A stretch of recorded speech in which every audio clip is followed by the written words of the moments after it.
Hello friends, स्वागत है एक बार फिर से आपका अपने यूट्यूब चैनल पे, जिसमें कि हम लोग निबंध की सीरीज़ को कंटिन्यू कर रहे हैं।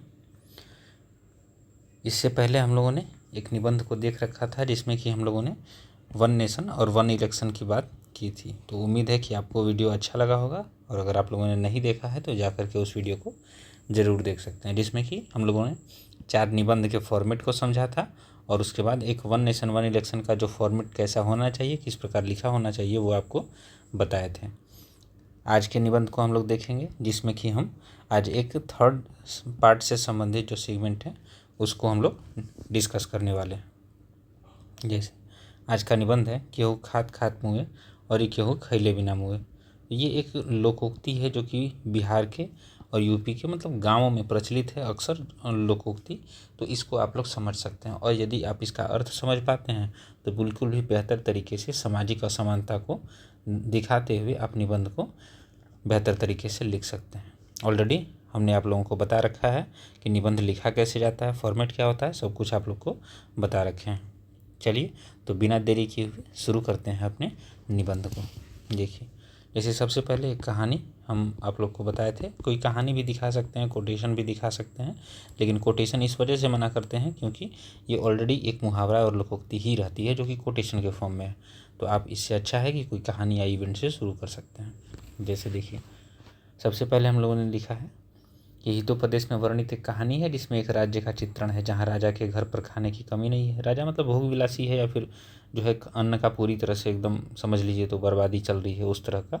वहीं जनता जो है भूखे मर रही है। तो अब इस अवस्थिति को देखकर आपके भी मन में सहसा यह उक्ति आएगी कि केहू खात खात मर रहा है और केहू खैले बिना मर रहा है। तो ये अवस्थिति है। दूसरा, प्रस्तुत लोकोक्ति जो है बिहार के ग्रामीण समाज में प्रचलित एक ज्ञानात्मक और व्यंग्यात्मक विधि में गागर में सागर के समान सूत्रबद्ध शैली में सामाजिक विडंबना का निरूपण करती है। उम्मीद करें कि आप इस तरह की कोटेशन को या फिर ये जो चीज़ लिखा हुआ है आप इसको याद कर लीजिए। हर निबंध में आप इसको प्रयोग कर सकते हैं और इसका फ़ायदा होगा। आगे देख लेते हैं। केहू खात खात मुँहे और केहू खैला बिना मुँहे। यह लोक कथन जो है भारतीय समाज की गहरी विडंबना को उजागर करता है। इसके 2 अर्थ हो सकते हैं, एक तो शाब्दिक और दूसरा व्यापक अर्थ। शाब्दिक अर्थ में नॉर्मल सच है कि कोई खाते खाते मर जा रहा है, तो कोई बिना खाए मतलब भूख से मर जा रहा है, कुपोषण से मर जा रहा है, या फिर गरीबी की वजह से मर जा रहा है, या फिर आर्थिक समृद्धि नहीं है इस वजह से उसकी डेथ हो जा रही है। तो इन सब चीज़ों को आप दिखा सकते हैं इसमें।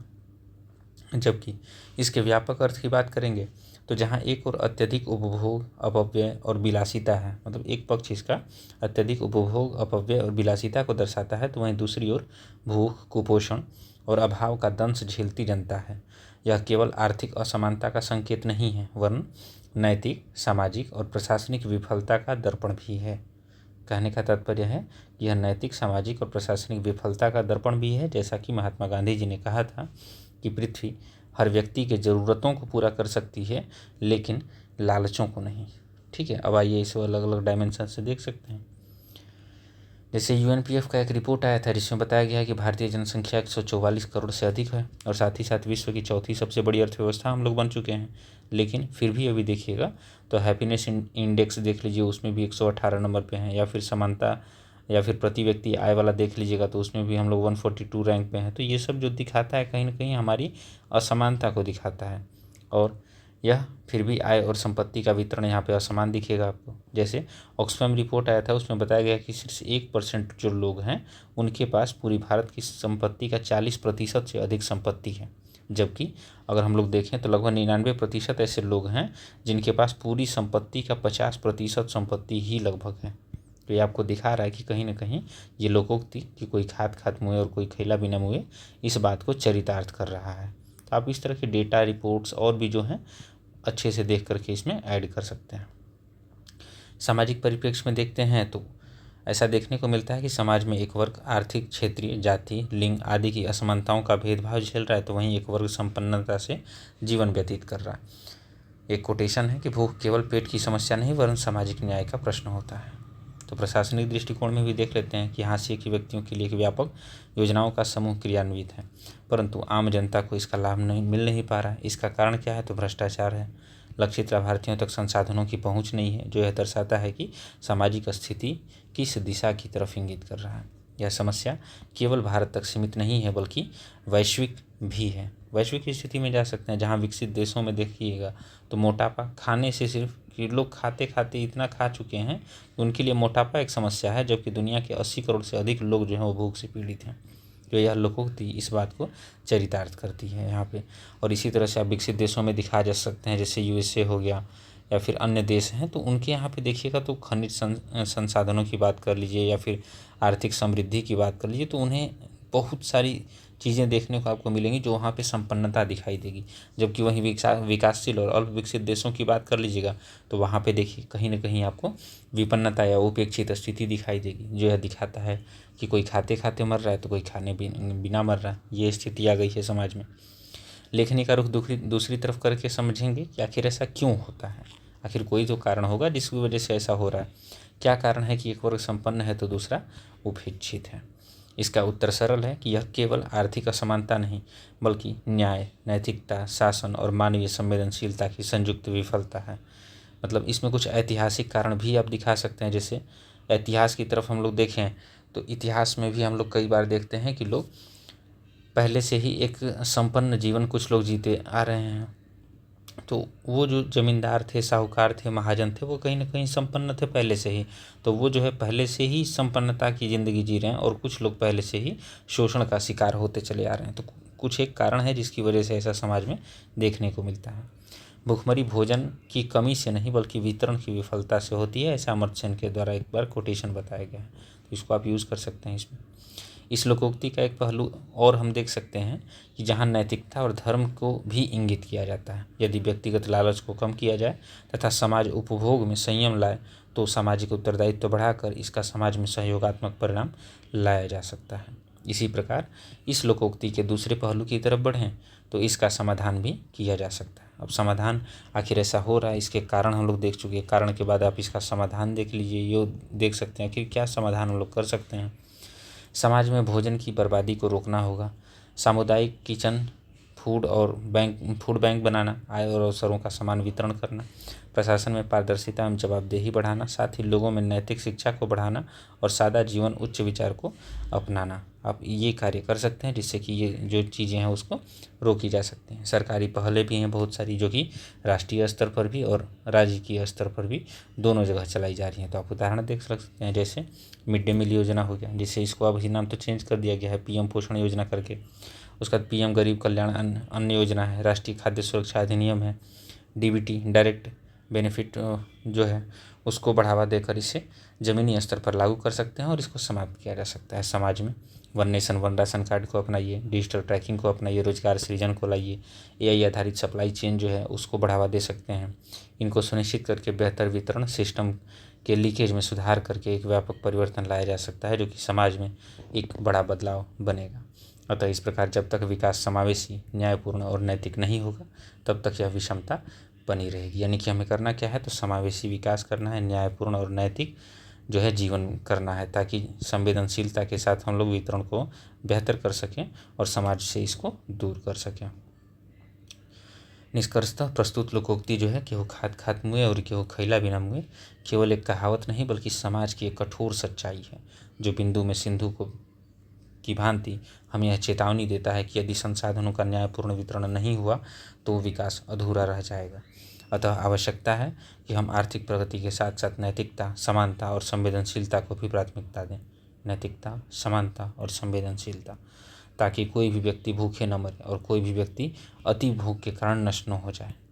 तभी विकसित भारत का स्वप्न सतत संधारणीय विकास का लक्ष्य प्राप्त हो सकेगा, जैसा कि हम स्वप्न देख रहे हैं। एक कोटेशन हमने लास्ट में लिखा, इससे एंड कर दिया है। साईं इतना दीजिए जामे कुटुंब समाए और मैं भी भूखा ना रहूं, साधु ना भूखा जाए। संत कबीरदास जी का है। तो आप इस तरह से एक फॉर्मेट यूज़ कर सकते हैं जिसके माध्यम से आप समझ सकते हैं कि निबंध को हमें लिखना कैसे है और इसका फॉर्मेट क्या होना चाहिए। चलिए एक और फॉर्मेट हम लोग देख लेते हैं इसी निबंध का। आइए इसका एक सेकंड फॉर्मेट भी हम लोग देख लेते हैं। जैसे पहले फॉर्मेट में आप लोगों ने कुछ सीखा तो उसी को एक और फॉर्मेट में हम लोग देख सकते हैं कि इसको और कैसे लिखा जा सकता है। ये एक बेस्ट तरीका है। आपको करना क्या है कि उसमें डेटा, रिपोर्ट्स और जो भी लेटेस्ट ज़रूरत चीज़ें होंगी, कोटेशन वगैरह, अगर आप उसको ऐड करते रहें तो ये निबंध जो है एक बेहतर निबंध के रूप में परिणित हो जाएगा। चलिए अब इसको देख लेते हैं। इसमें देखिए जैसे उसी चीज़ को हमको लिखना है, जैसे केहू खात खात मुँह और केहू खैला बिना मुँह, तो उसको क्या है। जैसे भारतीय संस्कृति की लोकोक्तियाँ अपने सरल शब्दों में जीवन का गहरा अर्थ रखती हैं। इसी संदर्भ में बिहार के सामाजिक जीवन से उत्पन्न लोकोक्ति केहू खात खात मुँह केहू खैला बिना मुँह समाज में असमानता को दर्शाता है। तो सामाजिक असमानता मूल कीवर्ड है इसका। इसका तात्पर्य यह है कि किसी की मूलभूत सुविधाओं तक भी पहुंच नहीं होती है और कोई संसाधनों के अधिक उपभोग करके स्वयं को हानि पहुंचा लेता है। यह लोकोक्ति केवल आर्थिक सुविधाओं तक ही सीमित नहीं है, बल्कि यह जीवन के प्रत्येक क्षेत्र में संतुलन एवं समान वितरण का संदेश देती है। तो आप इससे समझ सकते हैं कि आप इस निबंध को इंट्रो ऐसे रखें, बेहतर तरीके से आप इसका लाभ पाएंगे। वर्तमान के समय में यह और अधिक प्रासंगिक है जब भारत समावेशी विकास की संकल्पना कर रहा है। भारत विश्व की अर्थव्यवस्था का ईंधन बनने की ओर है और विडंबना यह है कि भारत में आज भी लाखों लोग कुपोषण के शिकार हैं। किसानों की हालत देखिए, ऐसी है कि वे आत्महत्याएं कर रहे हैं और गरीब परिवार जो है वो स्वास्थ्य या इलाज के लिए ज़मीन तक बेच रहे हैं। अर्थात विकास की दौड़ में संतुलन और समावेशिता को ध्यान नहीं दिया जा रहा है। यानी कि विकास की दौड़ तो ज़रूरी है, लेकिन उसके साथ साथ समावेशिता, संतुलन और समन्वय के साथ संवेदनशीलता भी सहयोगात्मक रूप में समाज में विद्यमान होना अति आवश्यक है। यह विडंबना ही है कि भारत चौथी अर्थव्यवस्था वाली शक्ति बन चुका है देश में, पूरे विश्व में, जबकि यहाँ प्रति व्यक्ति आय देखिएगा तो 200 देशों में 142वें स्थान पे है।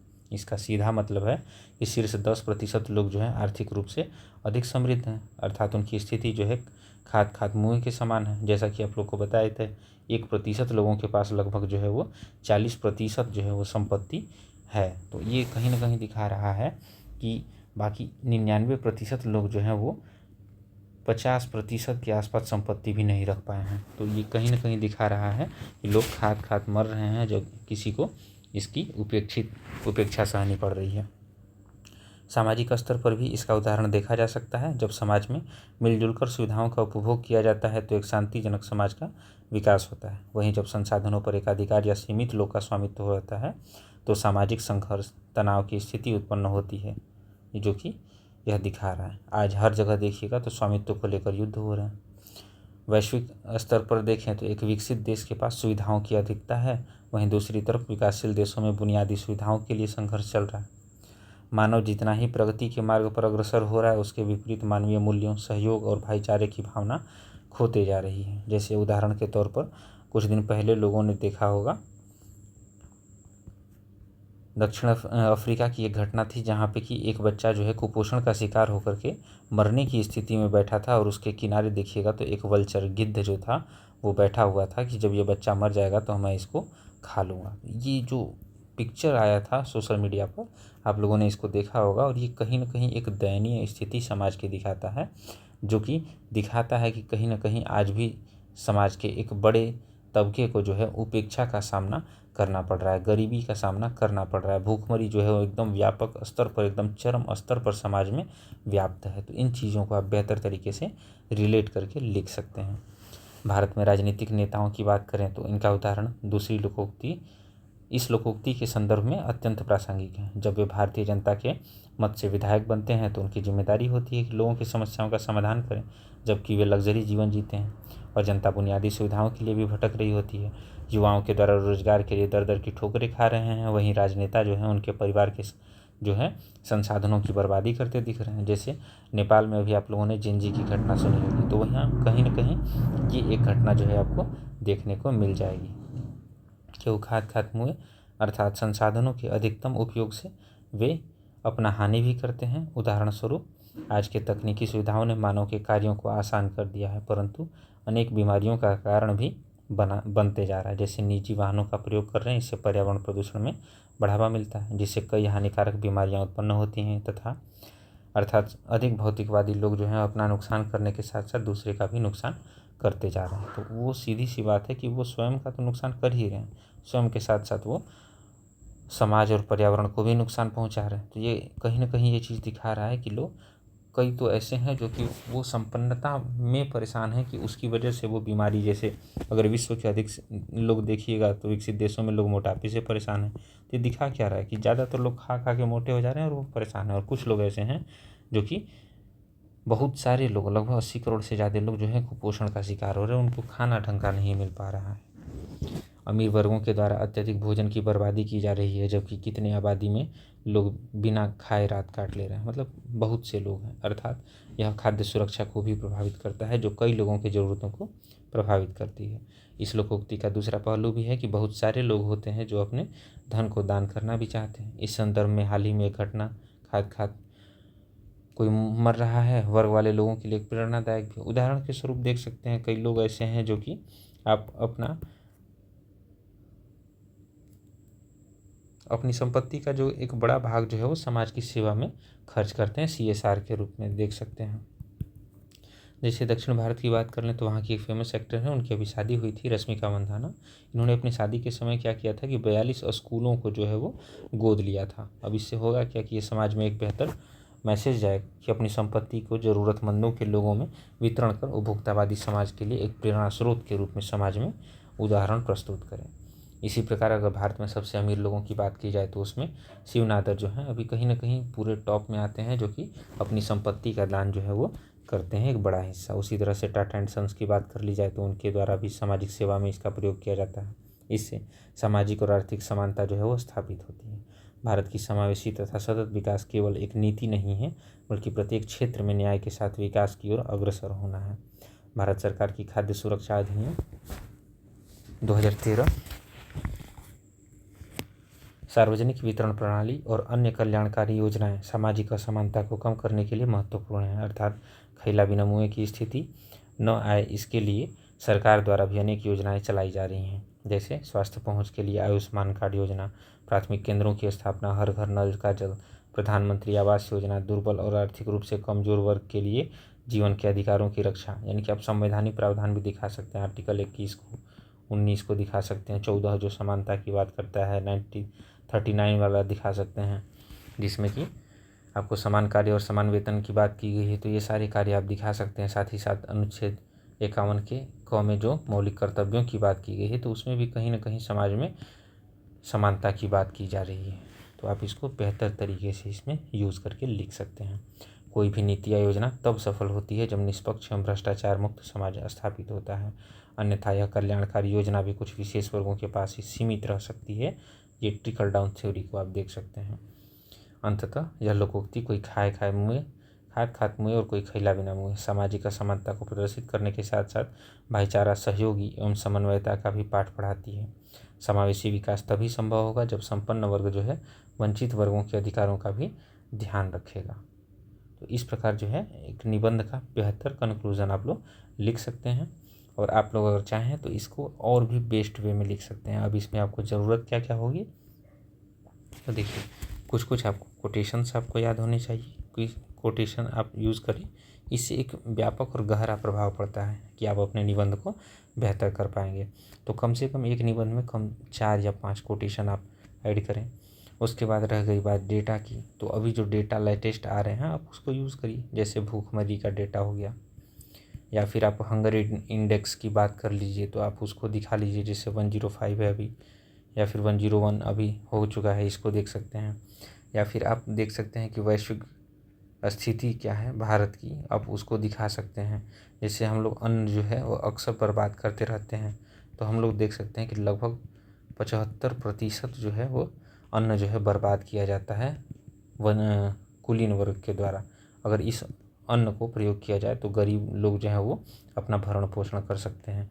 तो आप इस तरह के डेटा को, या फिर कोई रिपोर्ट्स अगर आप देख रहे हैं, चाहे वो ऑक्सफैम का रिपोर्ट हो या फिर जो भी रिपोर्ट हो, तो आप रिपोर्ट इसमें ऐड करें, डेटा दिखाइए।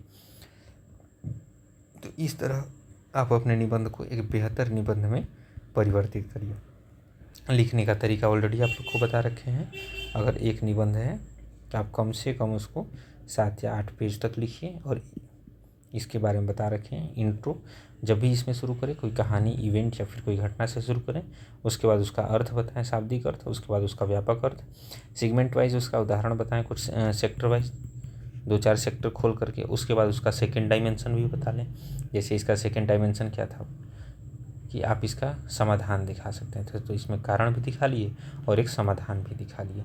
तो अब इसको दिखाने के बाद आप बेहतर तरीके से जो है अपने निबंध का एक बैलेंस वे में कंक्लूज़न लिख सकते हैं। तो इस तरह से आप अपने निबंध को आकर्षक बना सकते हैं और परीक्षा में कम से कम मिनिमम 65 से 70 नंबर तक आप ला सकते हैं। तो इतना काम बस करना है आपको और निबंध आपका बेहतर तरीके से हो जाएगा।